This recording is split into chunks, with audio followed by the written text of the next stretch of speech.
I get seen as a pariah. Every day was just like, oh my God, I have to survive. And I remember like having so much pain and oh my God, I don't want to get emotional. That broke me. So I was already like broken physically and like strained mentally. And that was just the icing on the cake.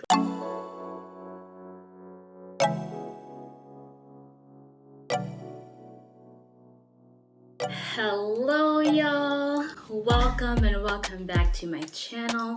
My name is Christelle. I am an aspiring physician scientist in the United States, and I am sharing my journey navigating life as a medical student, as someone who has sickle cell disease, and also someone who's recently gone through a transplant, which is just mind-boggling. So yeah, I am super excited to show you what life has been like. If y'all didn't know, September is Sickle Cell Awareness Month, and obviously that holds a very, very, very special place in my heart. And so I thought today I would share my full sickle cell story, and I don't have any notes. Usually I will plan a little bit of a script. I won't say word for word what I want to say, but I'll like have an outline of things I want to add. This is not going to be one of those videos. It's going to be pretty off the cuff, and I want to be really transparent about what has happened in my life, but also not make it like 45 minutes long. So I'm going to try to keep it brief, but I encourage you to listen to the whole video, especially if you are a healthcare professional student or a healthcare professional yourself. I think the points that I'm going to make are really important, and sometimes it can be easy to think about diseases as things you just need to remember for an exam. But as a student, it's really important to remember that the things that you read about affect people in everyday life and affects them in ways that you don't see on paper. So I think it's really important for you to listen, and I really would appreciate if you heard me all the way through. Yeah, so without further ado, I'm gonna keep on rambling. I am gonna get into my story. So just to catch you up to speed, sickle cell disease is a genetic blood disorder that, affects all organ systems. It basically affects how your hemoglobin is made. The hemoglobin has a mutation, and therefore it does not work the way it should, and the red blood cell takes on a sickle shaped, that's why it's called sickle cell, and those sickled cells can get caught in all the vasculature in our bodies, leading to pain due to lack of oxygen to tissues, or strokes because you have a clot in your brain, acute chest syndrome, ulcers because of loss of blood flow to extremities. So if you want a brief overview about how sickle cell works, check out my video on the pathophysiology, and I basically just act like a fool, and I am a red blood cell the whole time, so I think it's pretty cute, so you should definitely go watch it. I'll link it somewhere up in the cards. So my mom and my dad did not know that they had sickle cell trait, and so me being diagnosed with sickle cell disease was obviously a surprise, and so they thought that something else was wrong with me while I was in utero,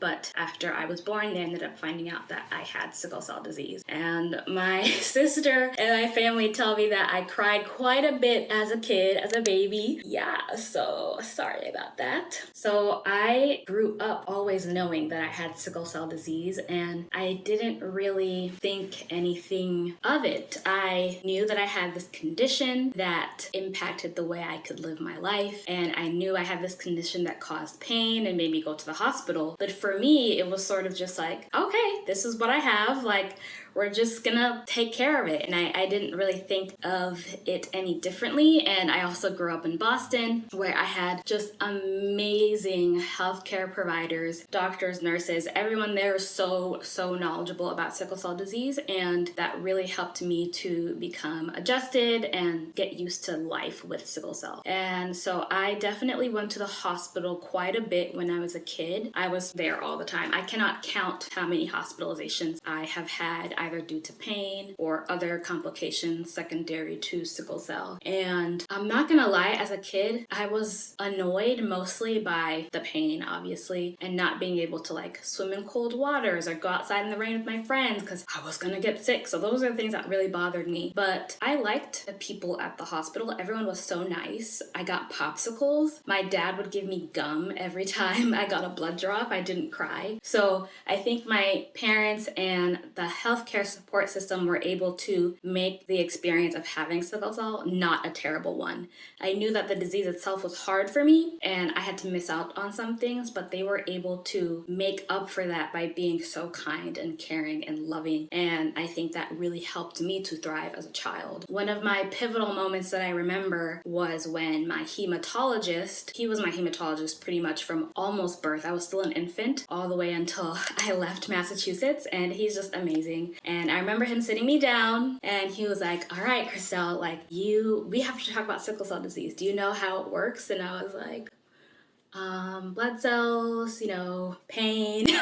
I didn't really know. And so he took the time, he sat me down and was like, okay, this is how it works. He explained the pathophysiology in a way that was super understandable and digestible to a 10-year-old. And I don't know why, that just made me feel so empowered. And I was like, wow, okay, like I know what's going on. He was like, you have to know what your disease is, know what it does. You have to know when to ask for help, how to advocate for yourself. And so from a very young age, I started like really taking ownership of my health. And I felt really good about that. I felt really empowered by that. I felt smart. I was like, ooh, red blood cells, hemoglobin, I felt really smart and really cool. And I was like, I know how to take care of myself now. He like talked to me about my pain plan. He was like, all right, when you're in pain, you start with ibuprofen. Then if that doesn't work, you add on this short-acting medication. So I think I was on Tylenol 3 at the time. And then he's like, then you add on a long-acting. And then if that doesn't work, you call the hospital, you call your doctor and you let them know what's going on. And they will alert the emergency room and then you will go. And so I had a very clear step-by-step process of how to handle my disease. And from then on, I was just like on it. My parents would go to the appointments and they were just like, there, but he was talking to me. Like I was very aware of what was going on. I was taking my folic acid. I was like I was not in the mood to take penicillin. I didn't like penicillin. So I think after I was like 13, they stopped the penicillin. I was like, do I have to take this? Because I had to take a liquid form. It was not, it tasted nasty. Anywho, so yeah, I was really good about, if everyone was going outside and I happened to not be feeling well, I could tell my teacher, hey, like I'm having some pain, I need to sit back, or just drinking more water. Or when I see everyone jump into the pool, I'm like, even though I really want to, I know I'm gonna be the only one in the hospital tonight. So let me not do that. And so it really helped me to know how to take care of myself and how to speak up for myself when I needed help or an accommodation. And so up until the age of, how old was I, 12, like everything was very smooth. People were super understanding about my condition. My elementary school, I could take my medicines at school. So I would go to the nurse's office and they carved out time for me in between classes to allow me to go to the nurse's office and take my medication at the same time every day. And it was just easy peasy. And I was like, okay, as long as I know what's going on and I can communicate that, everything is fine. And I transferred schools at the end, or I guess midway through 8th grade. And that was the very first time I encountered pushback from one of my requests. And so I was going to a school in a totally different district. I was going to school literally like an hour and a half away. And it was through the METCO program, if y'all know what that is. If you know, you know. I went through the METCO program and I was going to school really far away. And so they had way more resources than my schools ever had. They had like a track, they had instruments, like all this stuff. And I was like, wow, I haven't seen this in a while. And so I got to gym class and they were like, okay, now you have to run a mile. Everyone run a mile. So I'm like, okay, cool. Like 4 laps, that seems fine. And so I'm like, jogging, and I get like halfway around the first lap and I'm like, okay, this is fine. And then I make it through. So I'm midway through the second lap and I'm like, I feel my chest pounding.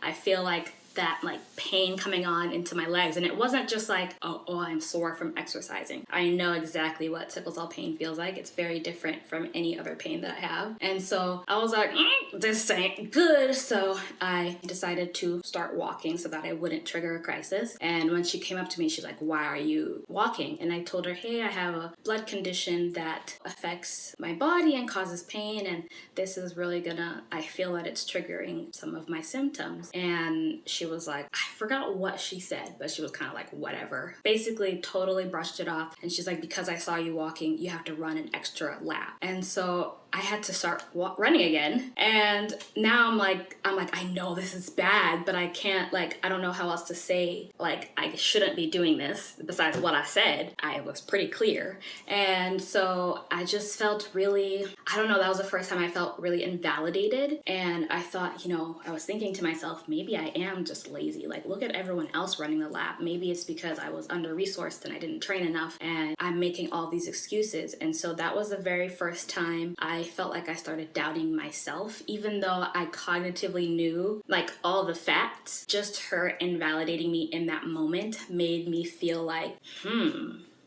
do I really need these accommodations? Do I really need these special things? Like, am I just being a baby about this whole situation? Like, should I just toughen up and, you know, get through things? And so, needless to say, I ended up in the hospital afterwards. And so, I ended up missing school after that. And was it worth it? Absolutely not. But I didn't know how to communicate that, and I didn't tell anyone at the school this incident. And they tried to, like, I think they got me on a 504 plan and tried to make certain accommodations, but the whole time I just felt other. And it didn't help that I also went to a school that was predominantly white. There was literally 1% black kids, and all of them came from Boston and drove into this town. And so it was just, I already felt different. And then I felt even more different because I had to get help from this person who would just come and say like, okay, we're going to take you from class and we're going to talk about things. And I just like didn't know how to handle that. I was okay with saying no and asking for help, but somehow if I felt like I was like being singled out in class in front of everyone, that made me feel some type of way. I don't know why that started developing in me at that time. And so, yeah, anywho, fast forward, I end up going to high school back in Boston. Praise the Lord, because it was taking a toll on me to have to drive that far, and I also had to wait in the cold a long time to get back home because the bus dropped me off pretty far away from home. So, all that to say, I ended up back in high school in Boston. Everything is great again. People are super supportive there. I just give my doctor's notes and explain what's going on, and no one is like, are you sure? Do you need this? And so I was like, okay, that invalidation kind of like went away. I didn't really think about it again. And so it wasn't until college that invalidation resurfaced. And so I was able to do really well in high school. I was one of those people who were like, I'm in the hospital, but I don't care. Like, bring me the homework. Come talk to me. Like, I also wanted my friends to come to the hospital, so it gave them, and oh my God, this hospital was so cool. I never thought about how amazing that was. And like, going to the hospital during COVID is nothing like going to the hospital before COVID. And so like, I literally could have like 4 or 5 friends come visit me, and they would all come into my room, and I'd have my IV pull and everything. And they just knew, they were just so, y'all, my high school friends. My high school friends are real friends. You know who you are. And so that made it, all the more bearable. And my nurses and doctors were like so accommodating, and they knew what was going on. If something wasn't working, they would try something else. And so once I got into college, I thought it was like the same thing. Like, okay, like I'm going to tell my teachers that I need help, or that I, was in the hospital, I need an extension, and things would be okay. And I could have my friends come to the hospital and everything's gonna be fine. But so my first semester, I went to the hospital many times. I think I went to the hospital like 5 times in my first semester of college. And at this time, I still didn't know that stress was a trigger for sickle cell crises. So that was my bad. But it was a mess. So I went to the hospital. I missed a lot of class. Basically, I missed like several classes leading up to the day before the exam. So I came back the day before the exam, and I had a printed letter from hospital. My doctors signed everything, like she was here from here to here. Please allow her the necessary extensions to accommodate for, her missing class. And I remember going up and giving that note to my teacher and talking about my disease and how I was not in class and I could not take the exam tomorrow. And the teacher looked at the note, like read it and was like, if you don't take the test tomorrow, you get a 0. And I was like, y'all, when I tell you that rocked me, I was rocked. I was like, whoa, this is college? Like, I didn't know that's how it was. And so I'm freaking out. I'm like, I literally haven't been studying. I haven't been doing anything. So I'm like, oh my gosh, this is horrible. And this time I didn't have my friends come visit me in the hospital. I did video call a few of them, but it was still really early on in the semester. And I was just really tired. And so I wasn't as enthusiastic and as like, go get him, I'm gonna do everything while I'm in the hospital. And so when I was like, oh my gosh, shoot, like I'm not prepared for this test at all. Y'all, I almost lost my marbles. And so I went to my dorm. Y'all, and started studying. Like, what was I thinking? So I started studying, and I'm like how, so I'm freaking out at this point, but I'm still trying to study. Thank God. My sister calls me and she's like, oh, how's school? Like, I know you were in the hospital recently. And I'm like, yeah, school's all right, but I'm really stressed because I'm studying for an exam tomorrow. And I told her about the situation, and thank God she works in academia. And so I was telling her about it, and she was like, that is absolutely inappropriate and not allowed. Like, and so she's like, you need to message your student dean, reach out to them, do the XYZ. And so I was able to reach out to my dean, had to provide all this extra documentation for what reason I don't know. And my hematologist even like emailed them personally, like, hey, she has this condition, this is what it entails, and don't make her take the exam tomorrow. And so I was able to, I mean, it wasn't really an accommodation. They were like, okay, like fine, like you don't have to take the exam, but now your grade is only out of 2 exams, because we only had 3 exams for the entire course. And then my whole grade was only 2 exams now. And I was like, oh my God, this is whatever. I was like, this is crazy, but I was like, also this is whatever, because it's better than getting a 0 or like absolutely bombing that test, because I was just not ready. And so that was my second instance of being like, oh my gosh, like those feelings of me being lazy and me being whiny or asking for too much, like those things really started to resurface. And also this crazy need in me to be someone that I used to be. Like, I just forget that people get older. So like little old 13-year-old me is hella enthusiastic who wants to like study AP Calc or whatever, geometry, while I'm in the hospital. Like, yeah, but as you get older, like you need more pain meds, and those pain meds are super drowsying. And also like your energy, your zeal is just not the same. And so I felt like I was letting myself down by not being the person I used to be, by not always being able to study while I'm sick and while I'm in the hospital. And I also was going to the hospital so much more frequently that it was kind of just like, I can't possibly always be keeping up and studying when I'm sick so frequently. And so I really started to beat myself up. I had a lot of imposter syndrome, and that's where I developed the bad habit of always feeling like I needed to be working, like I couldn't rest. And I would go to the hospital with my laptop in the emergency room. I would be there like emailing all my professors, all my deans, everyone involved, like, I just got to the emergency room, I'm not sure how long I'm gonna stay, this is how much pain I'm in right now, like I'll keep you posted. And I always felt like it was a fight to get the very basic accommodations, like, hey, I was gone for a week, and that's a week of material I just don't know. Can I push the exam back by the same amount of time? Like, I'm not asking for anything special. And like, if there's a homework assignment or a big project leading up to it, and I'm like, hey, I was out for a whole week and I wasn't doing anything, is there a way we can just give me a few more days to catch up? And everything felt like a battle. And the worst thing is that it felt like a battle most in my biology department. But, the physics department was a little more accommodating, and most professors were okay, but it just felt like I needed to be performing at my peak when I felt my worst. And so despite the mess that I was facing at school, my care in the hospital was still amazing. And by this point, I'd been with these doctors for like 18 years. And so they just knew me, I knew them. It was like it was so great, and I loved them. And by that time I was like entering college and leaving college. That's when they started talking about transitioning to adult care, and I was like, oh my God, I'm dreading this because I feel so cared for here. But I was like, you know what, I can do this. And so they talked a lot about advocating for yourself, and they were like, no one's gonna, pediatrics is different. Like, if you're gonna miss your appointment, they call you with appointment reminders. If you're late, they'll call you and say, where are you? And they were like, for adult care, like, they don't, like, you miss it, like, too bad for you. Like, no one's there to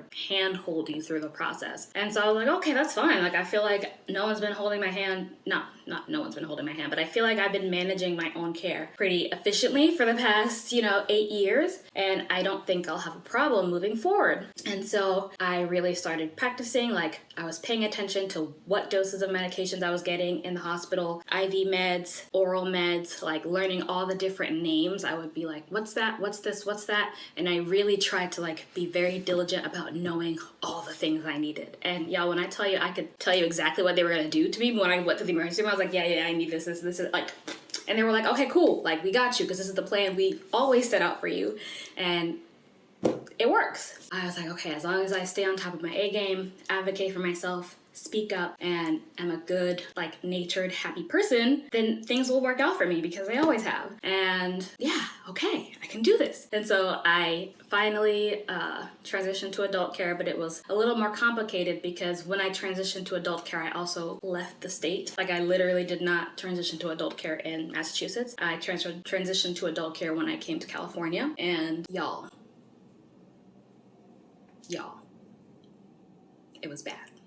And I should have known this because the year before I moved to California, I went on vacation in Michigan. And that was my first experience of like genuine mistreatment at the hospital. And I was like, this must be a one-off thing. They're in the middle of nowhere. They don't know what's going on, you know, trying to make all sorts of excuses because I was like, okay, that must be the reason why. And so I got really sick while I was walking up a sand dune. And so I actually ended up needing to be transferred emergently to the ER, and I was in so much pain, and I was like, all right, Christy, you know the drill, just be nice, advocate for yourself. And so I'm telling them how I'm feeling, and I'm like in a lot of pain, but I'm trying to be nice. I genuinely, like, when I tell you that was the worst pain crisis of my life at that time, it was. And I literally was like crippled. I like stopped walking and was laying down with my hair in the sand. Y'all know.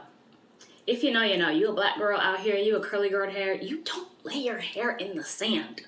Like, I would go as far to say, even people with straight hair, don't be doing that. But anywho, you don't lay your hair like directly in the sand. I literally was just laying there. I couldn't move. And that was the first time I ever had like mentioned that I wanted to die because I had pain. Like, I knew I didn't want to die, but I wanted to stop feeling the pain. And I told my friend who was with me, I was like, yo, can you just hit me in the head hard enough to have a concussion so that I don't have to feel this pain? And when I said that, I was like, oh my God, okay, this is real bad. But I didn't want to be rude or mean or short or curt with people. And so when I got into the ambulance, I was like, okay, I can do this. So they give me a little bit of fentanyl when I get into the ambulance. So it took like a little bit of the edge off, but I'm still in pain. And so I'm, trying to be nice to the EMS workers. And so I'm talking, I was wearing my Tufts shirt, and, one of the EMS officers' daughter had just gotten into undergrad. And I was like, oh yeah, like I went to Tufts. And he's like, oh, did you? She wanted to go there, blah, blah, blah. So I'm just trying to be nice. And then,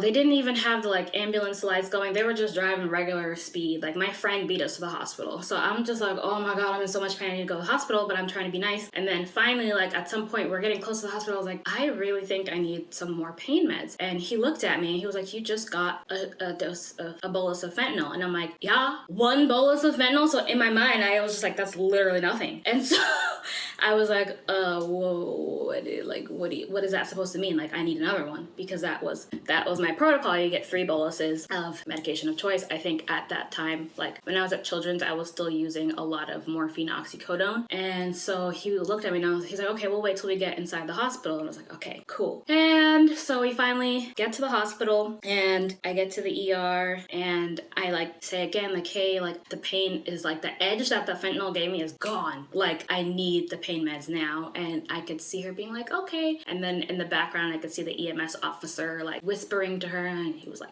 she just got fentanyl.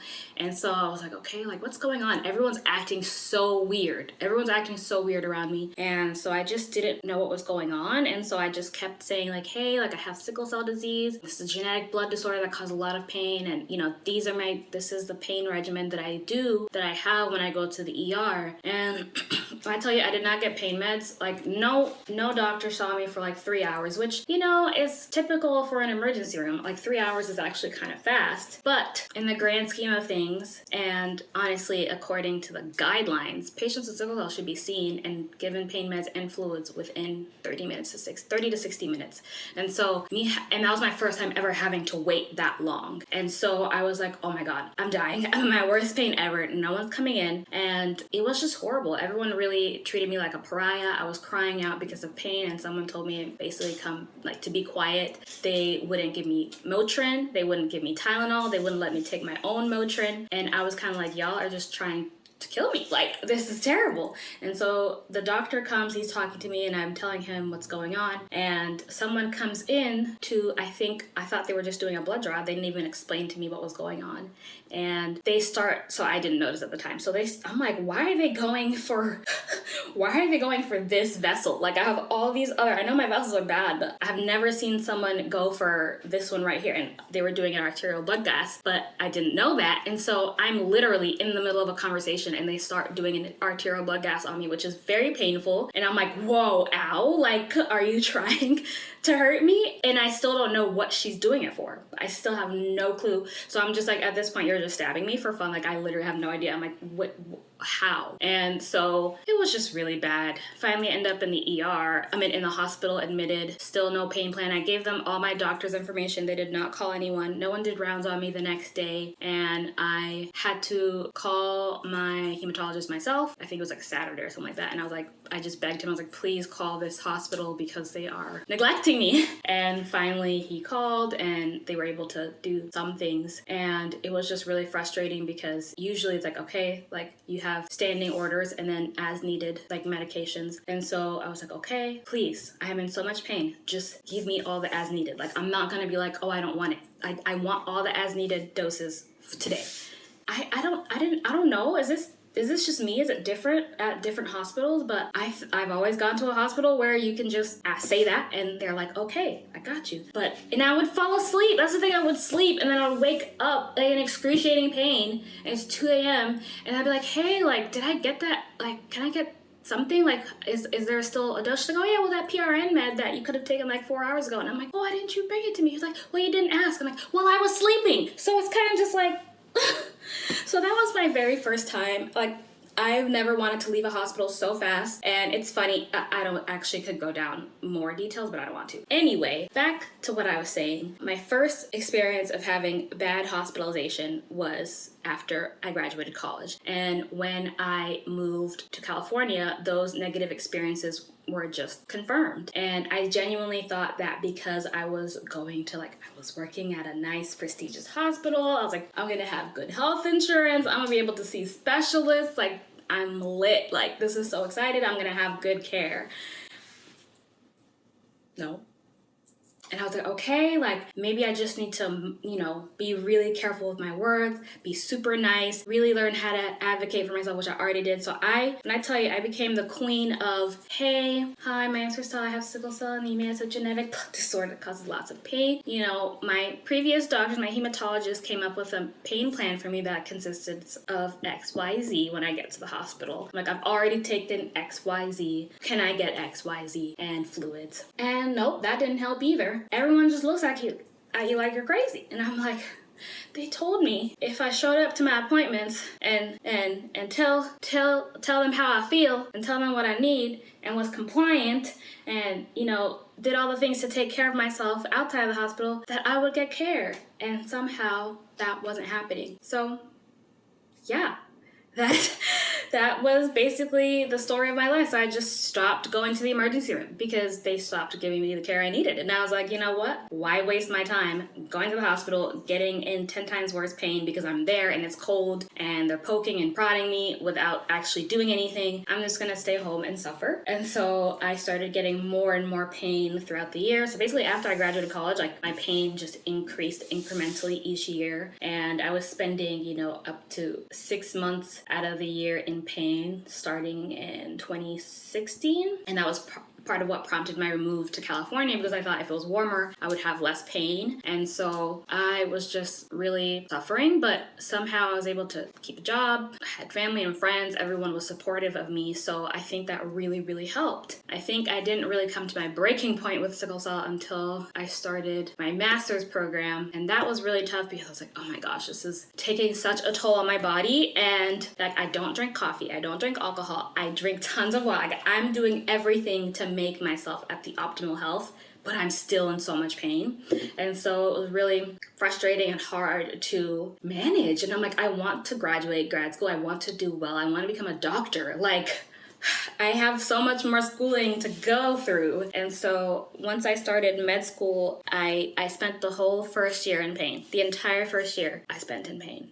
And that was so hard because, I just felt like I couldn't even enjoy medical school. I felt like every day was just like, oh my God, I have to survive. And I remember like having so much pain and, oh my God, I don't want to get emotional. But I remember this day specifically, like I felt so crummy, but I had already taken a week off of class and like none of my meds were working. And I was like, man, I feel so horrible. And I was taking excessive amounts of ibuprofen. I was taking like the max dose every day. And so I was like, man, this can't be good, because I didn't want to take the narcotics because I didn't want to be tired to study. And so I was like, you know what? I just have to like suck it up and take the narcotics and try to like get through class, get through my studies. And I remember like it was time for me to take my morphine. And so I took more extended release morphine, and I get to class and I'm already feeling nauseous. My head hurts. And then I'm still in pain. So I literally just went to the bathroom and cried because I was just like, I can't do this anymore. And there were so many times where I have been in the hallway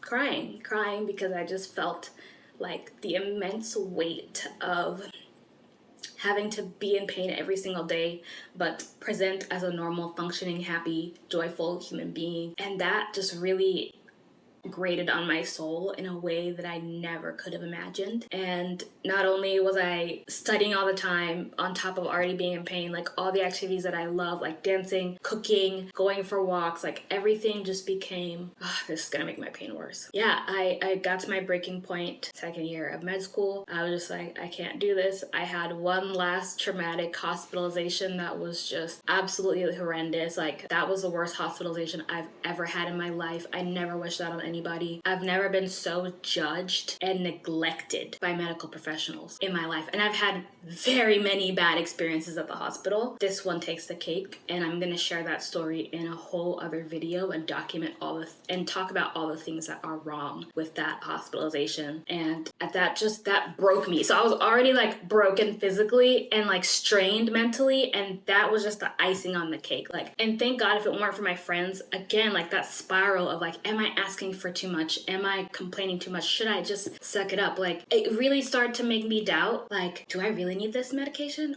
Did I really get that much in Boston? It genuinely sends you into a doubtful tizzy. And I'm like, I've gone back to look at my notes, and I'm like, no, this is exactly what the doctor told me to do. This is exactly what the NHLBI, National Heart Institute of Lung and Blood, or something like that. You gotta switch up the words, says exactly do that. Up to date says exactly do that. I'm not the crazy one, but somehow when I go to the hospital, I always feel gaslit and neglected, and that just like, I was done. And I was like, I'm fighting. I'm giving up my freaking soul to be a part of this institution that doesn't give a shit about me. Excuse my language. Because that's what it boils down to. I'm in pain every single day, grinding, studying, trying to be the best student doctor I can be. And then when I go to the hospital, I get seen as a pariah. I get seen as someone who doesn't deserve care. And that, I was done.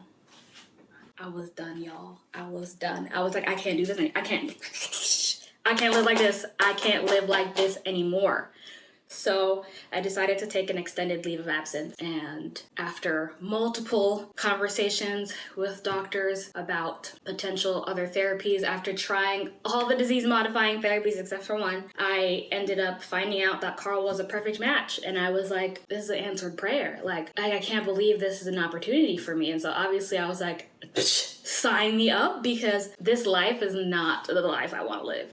And so yeah, in January of 2022, I got a stem cell transplant, and now I think I'm 8 months post-transplant. What day is it today? 5th? Okay, 7 months and 2 weeks post-transplant. And I'm happy to say that I am making my own normal hemoglobin, that I can go on walks now. And even though the transplant, y'all, it's a journey. It's not easy, but I would take that any day over the horrors, the legit horrors of having sickle cell and being within a medical system that is either ignorant about it or judgmental of, or both. And so, yeah, that's my sickle cell story. That's my sickle cell journey. And geez, I'm gonna have to really cut this down because I shared a lot. But yeah, it's the reason why I make this channel is not just to raise awareness about sickle cell disease, but also to like humanize us as patients and regular people that you don't know who are struggling. And you know, I think medicine has painted sickle cell patients all with the same brush as lazy people who ask for too much and aren't willing to help themselves. That's the picture that is painted to me. And even when people compliment me, they're like, you're not like other sickle cell patients. You're not like other sickle cell patients. You're so nice. Like, wow. And I'm like, I don't have to be nice to you. Like, you know, like I don't have to laugh at your jokes. I'm here to get medical care and I'm in pain. So it's just like, and while I enjoy talking to people and laughing and all that stuff, that actually helps me cope, I just feel like I'm not doing the sickle cell community justice by accepting those compliments the way they're given to me and by being complacent within a medical system that doesn't care about people like me. And so I want to acknowledge the amazing people, healthcare professionals, family, friends who have supported me this whole way through. Like, honestly, y'all, I could not be here in this spot without the people who carried me through, without the God who so beautifully orchestrated my life to turn everything into a purposeful testimony. But we really have to hold the institution of medicine accountable so that patients with sickle cell disease don't continue to suffer at the hands of people who are paid, not enough, but paid to help them. And so I hope that by me showing you my life, like you're like, I know someone with sickle cell. You know, I want people to land on this video and say, oh yeah, like that girl has sickle cell. Okay, like I learned something new. And then when someone else talks about sickle cell down the line, like, oh yeah, I know someone who has sickle cell. She's on YouTube and she's just a normal person who deserves care and love just like anybody else. And so I think, you know, it's time for medicine to reevaluate the lens through which they are looking at their patients. And I'm gonna do my part as a patient by showing you what it looks like to be a person with sickle cell disease. And so I hope you enjoyed listening to my story. I'm so sorry that it was long and just kind of all over the place. Yeah, living with sickle cell disease is not easy and it's really a struggle, and all we want is to be cared for and appreciated and respected, just respected as basic human beings. So yeah, I definitely will continue to share more about my sickle cell journey, about my transplant journey, and my journey to becoming a physician scientist, and also all the other things I want to become, like an athlete and all that stuff. Just showing you all the aspects of me. I am more than my diagnosis. I'm more than my cure. I am more than my career. But in this video, I hope you got to see the reality of being someone with sickle cell disease. We really are warriors, and I thank you for listening. Toodles.